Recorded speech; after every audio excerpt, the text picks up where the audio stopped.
Welcome back. Thanks for staying with us. Some very positive news now coming in as far as the COVID front is concerned. We've seen a very good dip in cases. India has recorded just about 18,000 odd cases. And this is a big dip because yesterday you saw 26,000 odd cases. And it's the lowest that we're seeing today in over 200 days. This really is the news that India really needs. And the big challenge is now to maintain this momentum. 18,795 cases being reported in 24 hours. As I said, a very big dip from yesterday, which was around 26,000 to now just under 19,000.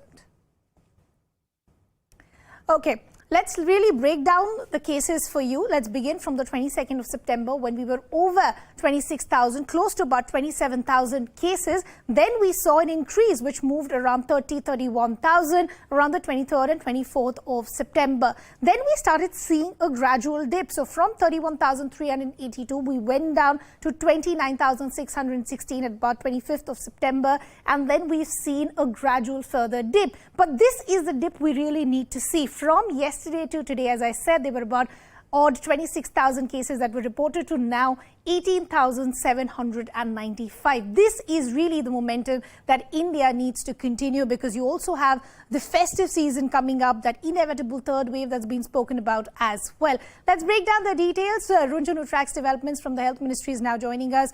Runjhun, as I said, now the biggest challenge is how does India maintain this momentum, especially when you have the festive season coming up and there is an expectation that you could see a spike in cases?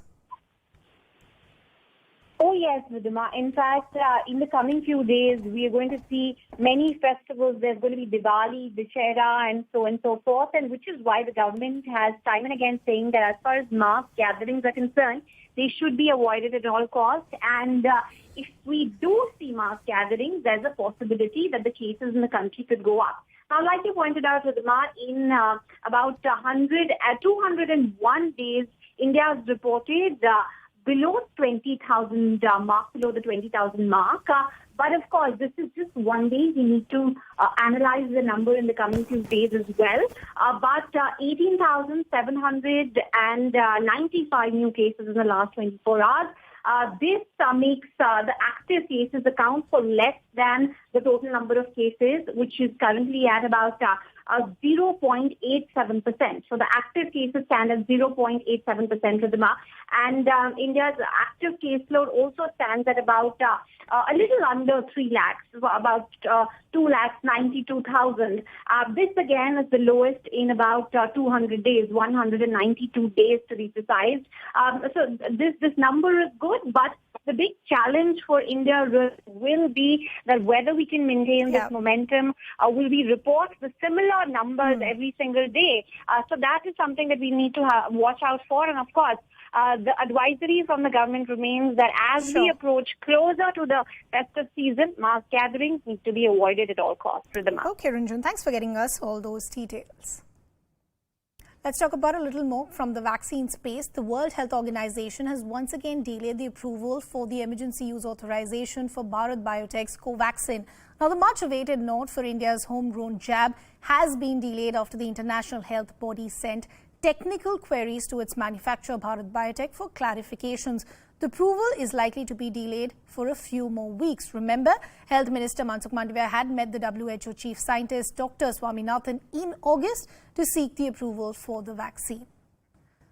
So the delay once again for Covaxin, technical queries have been raised, so the clearance from the WHO is still awaited. Let me go across to my colleague Himani, who's now joining us. Himani, good morning. Talk to us about what are some of the queries that have been raised as far as WHO is concerned. So we don't know the set of queries that WHO has sent to Bharat Biotech. A very senior official at WHO has told us that a fresh set of queries has been sent. However, it's the usual process. Experts raise queries which all need to be answered by the company. When we asked whether these queries are likely to delay the approval of Covaxin further, the official has told us that it should not delay much, maybe by a few weeks. Okay, Mani, thanks for getting us all those details. We'll, of course, keep tracking these developments very, very closely. With that, it's a wrap from my side. I'm tossing it over to my colleague Anusha, who takes the news forward. Good morning, Anusha. Good morning, Ridhima. Thank you so much for that. Once again, a very warm welcome. Good morning here on CNN News 18. I'm Anusha Soni. Our top focus this hour, lots lined up here in the next 1 hour, including the developments from West Bengal, the update on COVID-19. But right now, a breaking bit of news coming in from the Uri sector.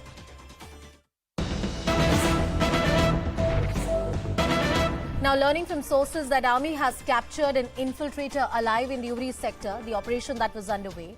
Reported body of one militant has also been retrieved. That's the bit of news that we're getting right now. Mufti Isla with us on the broadcast. Mufti, over to you. Take us through the details. Well, there's a significant kind of a success that Army has met in the operation, which they had started on Saturday after 2 militants had trickled in through the line of control in an area called Gavhalan. Now, Gavhalan is bang on the line of control. Thereafter, this operation took place on at least on 3 to 4 days. And now we're picking up that one militant body has been found. But what is more significant is that in a rare display of courage and determination, the Army has actually captured another militant. So capturing here means, that he will at least reveal what the game plan is across the line of control. We have seen a spate of infiltration attempts actually taking place in Uri. To begin with, 18th of September was when the first grip started to come. Thereafter, Army launched a huge operation. But on Thursday last, we saw that 3 militants were killed in an area called Hatlanga, again closer to the line of control. And on Saturday, actually, this group of 2 had come in through an area called Gavhalan. But Army, after a lot of, going very slow and deliberate, they finally managed to kill a militant yesterday evening. And also they captured one militant alive. Now, the Army hopes that they will get some information about what is happening on the other side of the border, whether Pakistan is at it, whether they're going to push in more militants. So that becomes extremely significant. In fact, now Army is holding a press conference at around 12. Okay. Initially, it was slated to be at 11, but now they've extended because more media men have really started to rush towards Uri. Right. And clearly, as I said, that perhaps they're going to show this particular militant to the media and really see what the game plan is from across the border. Mufti, not the first time that these attempts have been made. In the last few weeks, we have seen multiple operations that were done by the security agencies. Tell us about the situation so far as infiltration attempts are concerned. Well, infiltration started, in fact, since last couple of weeks, because what was happening was that Pakistan had actually entered into an agreement with the government of India that there would be truce on the border, and ceasefire actually was holding. But a few days back, we did also see that there was a skirmish, although a brief one, in an area called Titwal, which is in Tangdar sector. It seems that going by what is happening on the ground and what field commanders here tell us, that Pakistan has really started to push in militants, and perhaps if that was not a one-off incident, perhaps ceasefire violations are going to return. This became quite evident in Imran Khan at that UNGA meeting. Did say that peace has not given them the desired results. That statement is open to interpretation. But yes, as I've been saying, that these spate of infiltrations not only are restricted to Uri, but we've seen a lot of infiltration attempts being made in Pir Panjal, that is south of Pir Panjal in Rajouri, where we've seen few encounters taking place and also some infiltration attempts in Rajouri area. Mufti, we'll keep coming back to you and looking forward to that press conference as well by the Army. Thank you so much for getting us all those details. And now talking about that big battle of Bhawanipur. With just 1 day to the Bhawanipur bypass, violence has marred the last day of campaigning. That's our focus.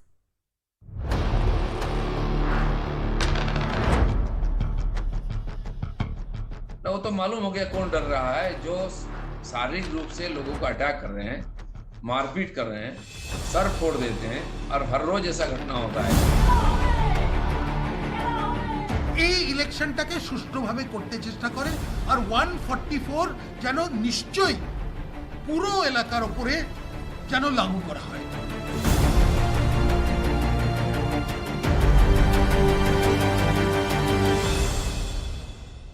Well, it's always a bitter battle, isn't it, when it comes to the state of West Bengal, and when Mamta Didi is all set to fight from Bhawanipur the last day of campaigning. We have seen violence that panned out during the campaigning. This after BJP's National Vice President Dilip Ghosh was attacked by TMC workers, leading his security detail to draw guns amid the scuffle. BJP demanded poll body to impose Section 144 in the constituency, install CCTV in each and every poll booth. BJP delegation comprising Bhupender Yadav will be meeting the Election Commission of India today. The Supreme Court is also set to hear a petition of the Bengal government, which has challenged the High Court, the order that had come in earlier, directing CBI to probe the post-poll violence in the wake of state elections. Listen in from Swapan Das Gupta, Dilip Ghosh and many others. আমরা এটাও চাইছি যে যতগুলো booth আছে সেগুলোতে CCTV দিয়ে link to the election commission যেন থাকে, এই ইলেকশনটাকে সুষ্ঠুভাবে করতে চেষ্টা করে, আর 144 যেন নিশ্চয়ই পুরো এলাকার উপরে যেন লাগু করা হয়। टीएमसी का कहना है कि आज जो भी हुआ आपकी रैली में, आपके कैंपेनिंग के ड्यूरिंग, वो आपकी गलती है। तो क्या चुनाव होगा और हम लोग प्रचार नहीं करेंगे? ये तो वही चाह रहे थे। जब से नॉमिनेशन हुआ है तब से हमारे कैंडिडेट को रोका, हमारे प्रदेश अध्यक्ष जी के उनको रोका, उनको उठा के ले गया पुलिस। और आज वही गुंडे थोड़े 1 घंटा पहले अर्जुन सिंह हमारे एमपी, उनको रोका, उनके साथ हाथापाई की। और मैं पहुंचा बगल में बाजार में, मैं प्रचार कर रहा था डोर डोर, तो मेरे साथ भी वही किया और हाथापाई 2-3 कार्यकर्ता को जमीन पे फेंक करके मारा, उनकी हालत बिगाड़ दी, सर और लहूलुहान हो गए। और फिर मेरे ऊपर जब अटैक आया तो सुरक्षा कर्मियों का काम ही हुई है मुझे सुरक्षा देना, और उनको इसलिए हथियार दिया गया है कि दुष्टों को रोके हो। तो इस प्रकार चुनाव का क्या मतलब है, क्या डेमोक्रेसी होता है? ममता बनर्जी चुनाव लड़ना चाहते हैं इसलिए हम चुनाव कर रहे हैं। अगर ममता बनर्जी यहाँ चुनाव हार जाए फिर उनको रिजाइन करना पड़ेगा, फिर कहीं और जाके लड़ेंगे। तो उसके लिए जिम्मेदार क्या, ना चुनाव कमीशन ना तो पब्लिक, जो एक बार हार चुकी है, पीछे के दरवाजे से सत्ता हथिया ली है, तो उनको किसी भी कीमत पर अब जिता देंगे, चाहे लोकतंत्र गला घोंट लेंगे। ये कौन सा संविधान में इसका कोई प्रावधान है? अगर 2-2 एमपी का ऊपर अटैक होता है, उनको चुनाव में लोगों तक पहुंचने नहीं दिया जाता, गुंडे आके घेर लेते हैं। हम कानून के तहत 5 लोगों से ज्यादा साथ नहीं ले सकते हैं, हम अकेले जाएंगे और 50 गुंडे आपको घेर कर मार देंगे, रास्ते में पीट के मार देंगे, उसका एफआईआर भी नहीं कर सकते आप। और पुलिस हमको, हमारे ऊपर 100 मोटर केस करती है, हमारे सुरक्षा कर्मियों के ऊपर एफआईआर हो जाता है, जो हमको बचाने के लिए बंदूक निकाले थे। ये कौन सा कानून है? और चुनाव कमीशन के हाथ में अभी प्रशासन है, इसलिए हमारा प्रश्न उनके सामने है। ऑलरेडी हम लोग मिल चुके हैं, डिमांड रखे हैं, क्योंकि इस परिस्थिति में जहां वोटर घर से निकलकर वोटिंग नहीं कर सकते हैं, तो चुनाव का कोई मतलब ही नहीं होता है। तो डेमोक्रेसी कहाँ पूरा हो पाएगा? सामान्य लोग डेमोक्रेसी का जो उनका जो अधिकार है वो प्रयोग ही नहीं कर पाएंगे। और सीधा सीधा दिख रहा है, तो इस प्रकार जो सिक्योरिटी लेके जाने वाले नेता, एमपी, इनकी सुरक्षा निश्चित नहीं है, वो सारे हम लोगों से मिल नहीं सकते, घूम नहीं सकते हैं। तो आप कैसे कल्पना कर सकते हैं कि लोग घर से निकल करके आगे खुलेआम वोट डाल सकते हैं? Violence and elections in the state of West Bengal are unfortunately synonyms when it comes to the campaigning in Bhawanipur. What has been the trajectory so far? What are the violent incidences that we have seen so far? Now, BJP's blitz on the last day of the campaigning, and on the last day, once again, this will be a challenge for the Law and Order and Security Administration. Dilip Ghosh rally has been blocked, and that is why BJP is demanding that Section 144 should be imposed on the last day. There was also a scuffle between the TMC and BJP, and that's when the security personnel had to actually take out their guns. Ghosh security detail, they were attacked. That's the allegation that BJP is making. They're also saying that the local police is not registering any cases. The guards had to brandish guns at the mob to stop them from assaulting Dilip Ghosh. That's what the incident is, which has been narrated. There's some more breaking news coming in this morning. Going to that. BJP IT cell head Amit Malviya has put out a tweet. I'm quoting him. On the anniversary of surgical strike, Congress to admit Kanhaiya Kumar, Jignesh Mevani, and he once again calls them the member of Tukde Tukde gang. This can't be a mere coincidence. Joining hands with forces that work against India. That's what is the word coming in from Amit Malviya. Kanhaiya Kumar all set to join the Congress party. BJP, of course, has taken a political jibe on this. Maria Shakil with us on the broadcast. Maria, that case that went on Kanhaiya Kumar of sedition and the kind of narrative that we have seen from the BJP, it was but likely that the attacks would come in on the Congress party. Yes, that's right. And it is coming on expected lines. But again, the question really is, what does Kanhaiya Kumar bring for the Congress in Bihar? When he had contested from Begusarai constituency, he had stood number 3. The second person on that seat was from the RJD. Not from the RJD, but, the larger messaging has been, what does he bring on the table for the Congress party? If the Congress is trying to send this message that there are 2 young leaders who are trying to join the Congress and that will help them revive in 2 different states, then that's a different story. But these are expected charge against Kanhaiya Kumar, who has faced the sedition charge, and now Amit Malviya of the BJP, training guns, and this is something that will become sharper in the next few hours. It will become sharper in the next few hours. Maria, there has been an exodus of sort from the Congress party, including the senior leaders like Sushmita Dev joining the other side. Once again, they would want to show that this is some kind of youth force coming back to the Congress party. But what they bring to the table, what kind of narrative Congress party is able to set, that will be very decisive, because BJP is one party which has set the agenda in terms of the narrative for quite some time. BJP IT cell head Amit Malviya with us on the broadcast. Mr. Malviya, your thoughts on Kanhaiya Kumar joining the Congress party? On the day of the surgical strike anniversary, the Congress decides to admit the likes of Kanhaiya Kumar and Jignesh Mavani. Kanhaiya Kumar specifically has been in the dock for raising seditious anti-India slogans, and he's currently going through the trial. On the other hand, you have Jignesh Mavani, whose dalliance with people who are working to weaken India is fairly well known. He's aligned to radical forces. So if the Congress's choice of men in their ranks are people like Kanhaiya Kumar and Jignesh Mavani, then the country needs to know that the reason why the Congress exists today is because they want to align with men and people and institutions and organizations which want to weaken India and perhaps break it for their own political purposes. But Mr. Malviya, if you look at the court case against Kanhaiya Kumar, the sedition charges against him have not been proved. The matter is still underway. He got a bail from the Delhi High Court. Well, that's fine. That's part of the judicial process. But he did raise those slogans, and that is why he's going through the trial. No ordinary citizen or no nationalist or patriotic citizen is put through such trials unless you raise such slogans. And he's on video and on record having raised such slogans. It is still the counsel for Kanhaiya Kumar and various others have argued before the Delhi High Court. And even when the matter was at the stage of the trial court, they have argued that there is no evidence to prove that those kind of slogans were actually raised. And they also go on to say that this entire tape that came in the media domain was actually doctored. This is a political conspiracy. That's what they have argued before the court, sir. Well, the fact is that their counsels will make these kind of arguments. They are questioning the integrity of media. You are also a media house. You played that video as well. Are you saying that you did not do your due diligence?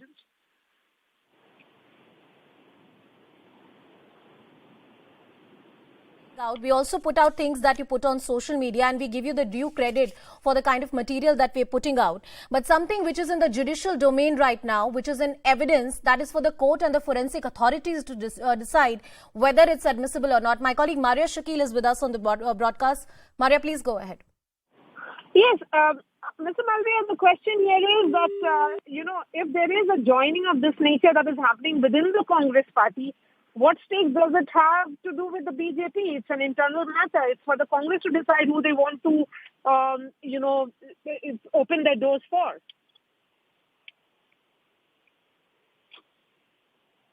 Yeah, how do you understand this entire narrative which is coming in from the BJP, especially when it comes to the joining of Kanhaiya Kumar? You said that politically it remains uncertain whether he brings something to the table or not. But clearly this narrative war will further hotten up between the Congress and the BJP. Yes, this nationalism is again a platform or a playfield of the BJP. The Congress has never had an advantage on that playfield. Kanhaiya Kumar comes with that baggage that cannot be denied. But the larger question is, what does he bring on the table besides his oratorical skills, which is very, very good, undoubtedly. In the state of Bihar, he was part of the CPI initially. Now he's joining the Congress party.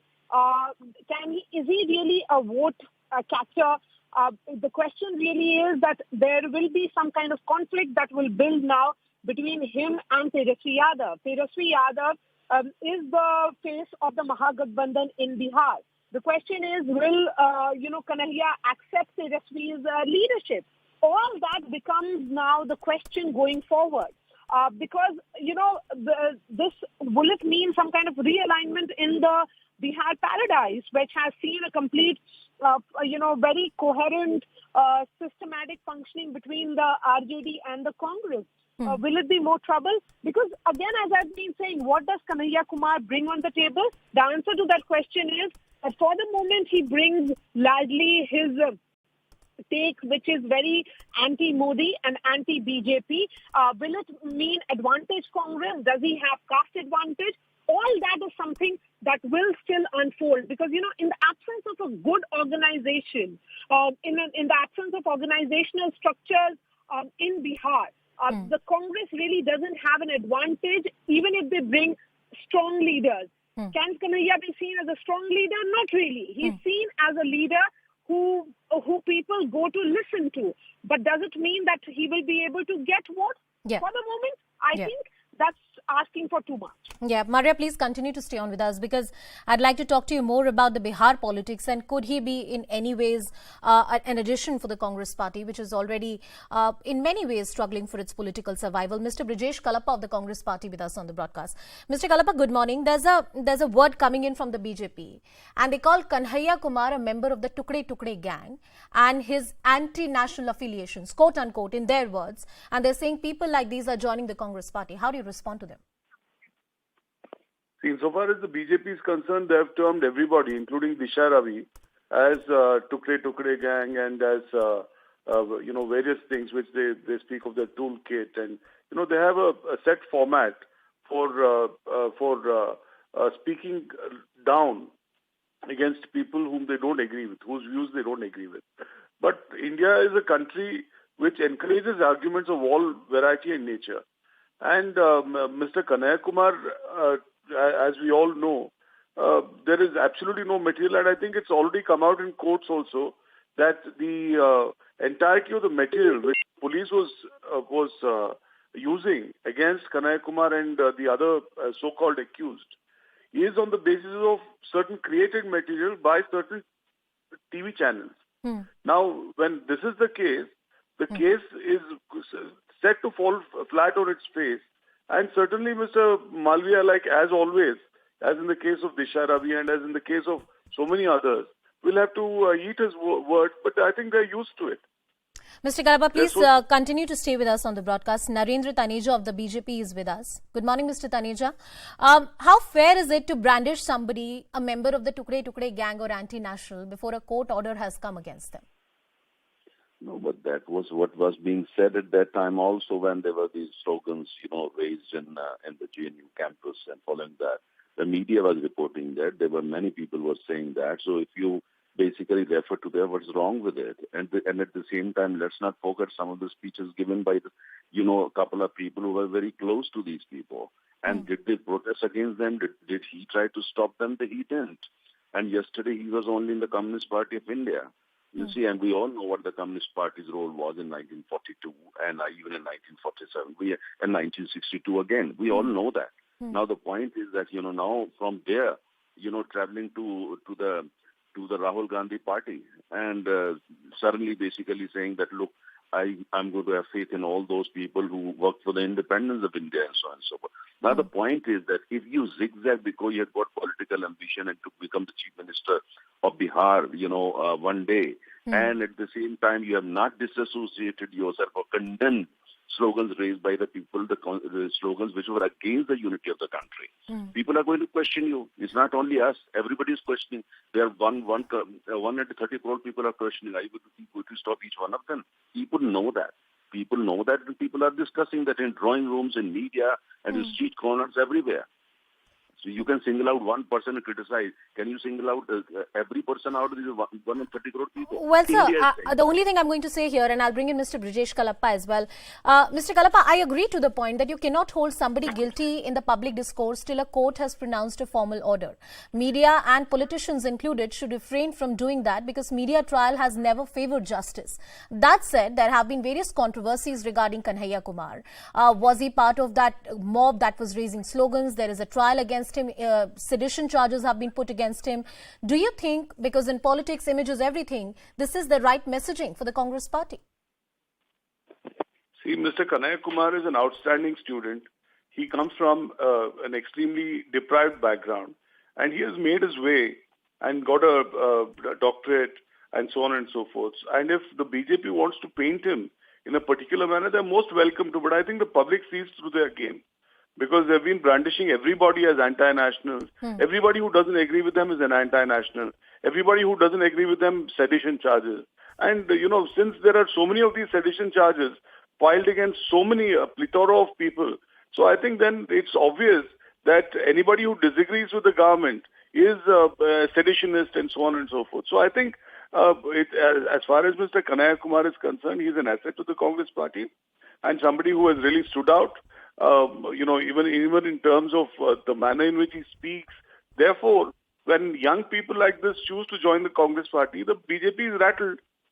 So obviously they will then try to present a different picture, which is, of course, their due. And ultimately to be proved that they have, launched a witch hunt against Mr. Kanhaiya Kumar and the other compatriots. And I think as far as the police case also is concerned, it's totally foisted and completely, lacking in even bona fides or in any material charges.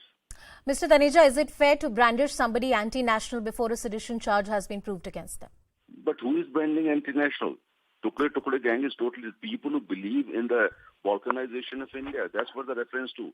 And the Congress spokesperson is saying he's outstanding student. GNU is sitting next to my house. I can see GNU from my window. He was not an outstanding student unless Congress has changed the definition of an outstanding student. He was not. He was a very normal student. The Pride family, 90% people of India are from such family, including me. Now, that's not the point. The point is, did he make that speech? Did he really why didn't he stop those people who made those speeches, the speeches that they made? These speeches are on record, in YouTube, on all channels. And those speeches were against the integrity of the country. Those speeches were for the balkanization of India, and people will not accept it. Which Congress is happy with it. By the way, in Congress party, young leader are the leaders who are in their 50s. He's not in the 50s, he's in the 30s. They should call him a kid. Young leaders are Rahul Gandhi. Mr. Kalappa, I think that's a fair question to ask. In Congress party, what is the definition of a young leader? Young leader, you have to be in your 50s and 60s, then you are Mr. young. Brijesh Kalappa, would you want to come in on that? See, there is a youth congress, and the maximum age in which you can be in the youth congress is 35. And Mr. Taneja doesn't qualify to be in the youth congress. I think, being somebody who sits and watches universities from the window qualifies him to be a retired person, an aged person, a person with, an extremely poor world view. Mr. Taneja, I'll come to you. I'll give you the opportunity to respond. Yes, Mr. Kalappa, go ahead. He's most welcome to hold that very extremely low-down worldview of everybody. That's how most people in the BJP. That's how most people. Mr. Taneja, let him complete. I'll come to you. That's how most. Yes, Mr. Taneja, please go ahead. Please go ahead, Mr. Taneja. Mr. Taneja, please go ahead. He's a slave of the family. He's a slave of the family. He's not an independent person. He's a slave. And slaves talk like this. Well, I think he's a slave. These people are slaves of the first family. I think, Mr. Taneja, that's taking it a little too far and getting personal as well. I'd request both of you, Mr. Taneja and Mr. Brijesh Kalappa, just a humble request from my side and the viewers that if we can keep this debate civil without getting personal. You both are very senior leaders, and clearly it doesn't suit your stature. But